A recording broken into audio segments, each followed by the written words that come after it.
Ilang araw bago mag-undas noon, maagang pumunta kaming mga magkakapatid sa sementeryo upang maglinis. May baon na kaming kanin at ulam dahil alam kong aabutin kami ng hapon sa pagtatabas at pag-aayos at paglilinis ng puntod ng aming mga mahal sa buhay sa Campo Santo. Maganda ang panahon ng araw na iyon. Medyo katamtaman lamang ang init ng sikat ng araw at kasarapan para magpapawis. Halos marami na kaming kasabayan sa paglilinis noon. Mayroong nagpipintura, may naglalagay ng mga kubo-kubo para pahingahan. May mga nagkakaluskos ng mga pansyon o buntod, may nagpapakod. Palibhasa kami lang ang tao ng araw na iyon. Kahit magsigawan ay ayos lamang, walang mabubulahaw, ika nga. Ang puntod na kinalagyan ng tatay ko at mga lolo ko ay malayo sa karamihan ng mga naglilinis. Parang pakiramdam ko nga ay kami lamang ang tao doon sa may dulo ng Campo Santo. Inilibot ko ang aking tingin sa paligid at tama ang hinala ko. Kami nga lang ang magkakapatid ang tao sa lugar na iyon. Madawag at masukal ang halos isang taon ding hindi nalilinis ang puntod. Sa mga danaraanan ay nakahambalang ang ibang puntod na basta na lamang inilibing doon. Halos mga daanan pa nga. Aming inilapag mula sa mga baon naming pagkain at mga gamit na kakailanganin at kami nagsimula ng magtabas at maglinis. Halos sa ilang minuto pa lamang na pagtatabas ay pawisan na agad ang katawan ko. Basa na rin ang damit ko ng pawis. Ang kapatid ko ay halos ganun din. Panay ang inom ng tubig sa dahilang nakakauhaw ang pagod. Nasa kalagitnaan na kami ng aming paglilinis nang biglang napatigil at napatingin sa akin ang kapatid ko. Napatingin din agad ako ng bahagya sa kanya na wari bagang parang nagtatanong ako kung bakit siya biglang tumigil sa pagtatabas.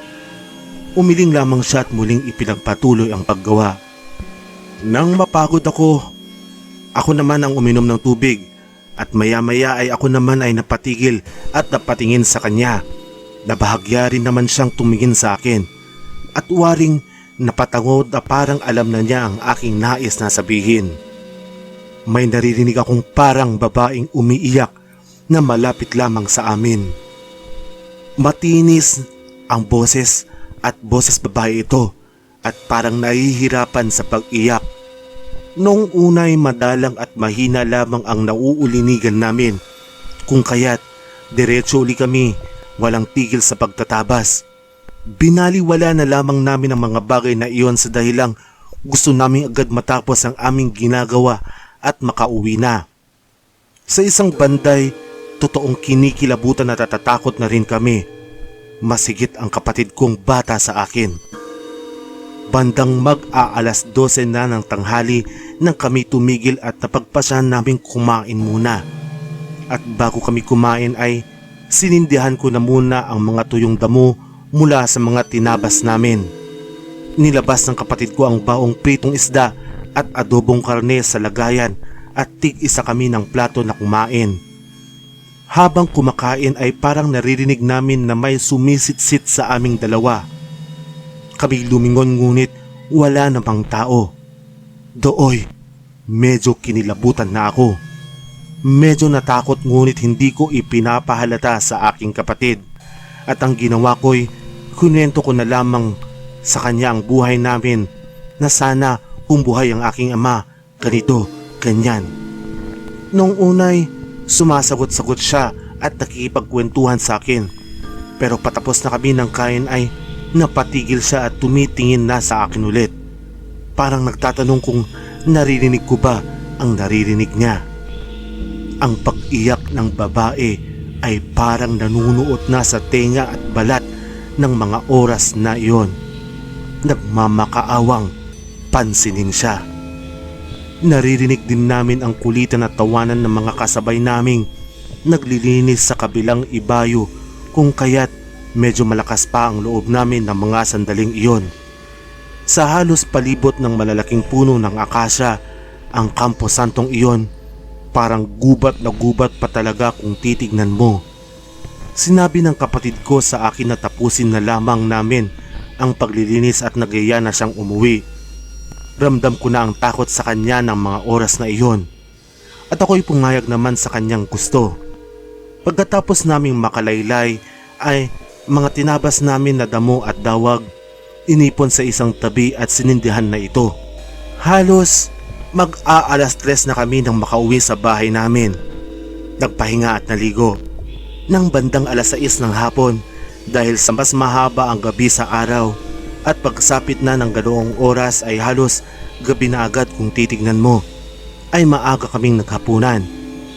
Pero nang dudulog na ako sa kusina ay amoy ko ang amoy kandila na halos sumisiksik sa ilong ko.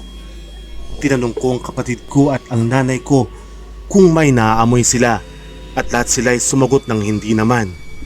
Bukod sa tangi ang kapatid ko lamang na kasama ko sa paglilinis sa Campo Santo ang tumango sa akin. Kinilabutan kaming dalawa at halos naghapunang dali-dali. Pagkatapos ay nanood kami ng panggabing programa sa telebisyon. Bandang alas 10 ay natulog na kami. Isang kwarto lang ang aming tinutulugan ng mga panahong iyon. Ang kapatid ko lamang na nag-iisang babae ang may sariling kwarto. Halos kasarapan na ng tulog namin ng bandang alas 12 ng gabi ay kinalabit ako ng kapatid ko at pabulong na sinabi sa akin kung may naririnig ako. Dagli akong tumahimik at aking inulinigan kung ano ang kanyang naririnig. At iyon nga, ang iyak ng babae sa puntod. Halos kinilabutan ako. Ang iyak niya'y impit ang dating. Waring pinipigil ang iyak. Ang ginawa ko'y binuksan ng ilaw at tinawag ang nanay ko na dagli namang binuksan ang kwarto. Aming ikwinento sa kanya at ang ginawa niya'y doon na kami pinatulog sa kanyang kwarto. Halos hindi kami nakatulog na magkakapatid ng oras na iyon. Ang ginawa ko na lamang nooy nagdasal at ipinagdasal ang kanyang kaluluwa. Nang araw ng undas, maaga kami pumunta sa sementeryo at nagpamisa para sa mga mahal sa buhay ng yumao na. Aking naalala ang babae sa puntod. Akin siyang isinama sa pamisa at sa pamamagitan din ng panalangin, akin siyang ipinagdasal. Pinakiusapan ko rin na basbasan ang kanyang puntod nang sa gayon ay matahimik na ang kanyang kaluluwa. Mula noon, di na namin narinig na magkapatid ang kanyang pag-iyak.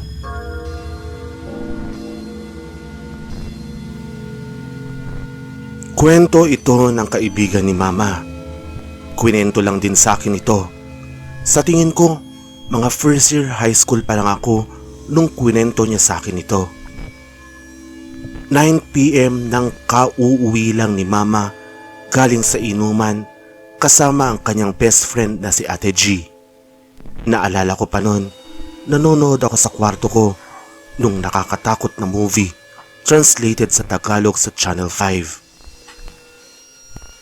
Tinawag ako noon ni Mama palabas ng kwarto. May dala-dala siyang ensaymada na paborito ko at sopas. Tinanong niya ako kung gusto ko at kumain kami. Habang kumakain, biglang nagsalita si Mama. Nak, alam mo ba? Nakakatakot yung kwento sa akin ni Ate G mo kanina tungkol dun sa asawa niyang si Jay. Kaninang madaling araw lang, nangyari bago bumiyahe si Jay.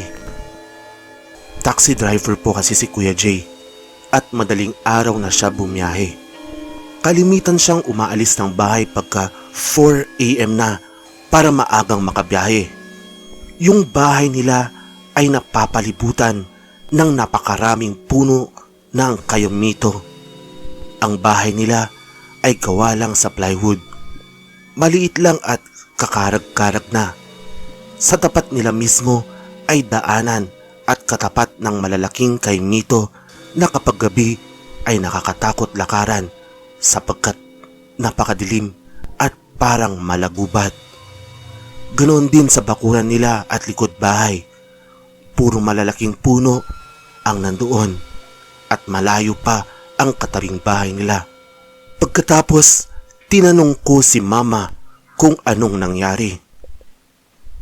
Kasi kanina, Kaninang madaling araw daw, umalis na daw si Kuya J mo para bumiyahe. Inihatid pa nga daw ni G sa tapat nila tapos wala pa daw ilang minuto bigla naman nagkakakatok sa pinto ulit nila. Akala mo may humahabol sa kanya at takot na takot tapos pinagpapawisan ng matindi. Nagtaka itong si G at tinanong kung anong nangyari kung bakit makakatok parang sisirain na ang pinto nila.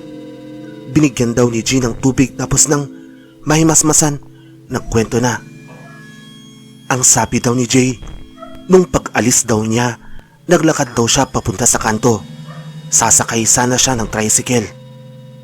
Bago po makapunta sa kanto ng sasakyan sa amin ng tricycle dadaan ka pa sa madilim at mapunong daanan. Walang kahit anong ilaw sa daanan. Tanging buwan lang ang magsisilbing ilaw mo sa daan at purong malalaking puno at talahib ang madadaanan mo. Habang naglalakad siya ay may natatanaw daw siyang may makakasalubong siyang isang babae. Pinagmamasdan pa daw niyang maigi dahil parang nakalutang daw. May daladala daw na malalaking kandila pero hindi daw nakasindi. Nakakulay puti tapos mukhang matanda na pero nakayuko daw tapos may suot-suot na pelo. Medyo kinabahan na daw noon si Jay lalo na nung nakaamoy daw siya ng amoy sampagita. Habang naglalakad daw siya, parang hindi siya nakakarating sa paroroonan niya. Pero tanaw na daw niya ang kanto at yung matanda papalapit na nang papalapit. Hanggang sa bumibilis na daw ang paglapit ng matanda. Habang napapalapit na, naaninag na daw niya ang itsura nito dahil sa sinag ng buwan. Nakayuko daw ito pero wala daw talaga itong muka. Matanda at kulubot na. Kulay itim na ang mga paa nitong nakalutang. Tumalikod daw si Kuya J. Patakbo tapos nagdasal daw siya. Pero hinahabol daw siya nung matandang nakabelo. Hanggang sa nagdasal lang siya ng nagdasal. Tapos nakarating na siya sa bahay nila. Pagkatapos nun, nag-text siya sa boss niya na hindi siya makakapasok at kanina lang nilagnat siya kaya pinatawa siya ni Ate G mo. Kaya ikaw, huwag kang lalabas-labas dyan pag alam mong gabi na at wala ng tao sa labas. Baka mamaya ikaw naman ang makasalubong nun. Sige ka. Pagkatapos ikwento ni Mama sa akin yon, kinilabutan ako at parang gusto ko nang tumabi sa kanya sa pagtulog. Naiwan ko pa naman yung TV sa kwarto ko nang nakabukas. Tapos nakakatakot pa ang palabas. Ito pa, kwento naman ito ng dalawang kaibigan kong lalaki. Mga binata pa sila nun. Kagagaling lang nila sa inuman sa malayong lugar. Mga 2 AM na daw sila nakauwi nun. Hindi naman daw sila masyadong nagpakalasing nun at normal pa silang nakauwi nun. Bago sila makauwi sa kanila ay dadaan din sila sa daanan kung saan dumaan si Kuya J. Habang naglalakad daw sila at nagkwekwentuhan, bigla daw napahinto yung isa sa kanila at napatingin sa taas ng puno ng kaimito. Takot na takot daw ang itsura nito kaya napatingin din yung isa. Una ay parang wala lang pero nang dahil sa liwanag ng buwan, kitang kita daw nilang dalawa na meron daw babaeng nakabigti sa puno. Nakadilat daw ang mata nito na nakatingin sa kanila. Nakanganga daw ito at nakasuot ng puti. Takot na takot daw sila kaya nagunahan sila sa pagtakbo habang sumisigaw na parang mga bakla. Kaya simula nun, di na sila nagpaabot ng ganong oras sa daan at kung maaabutan man ay doon na sila natutulog sa mga kaibigan nila.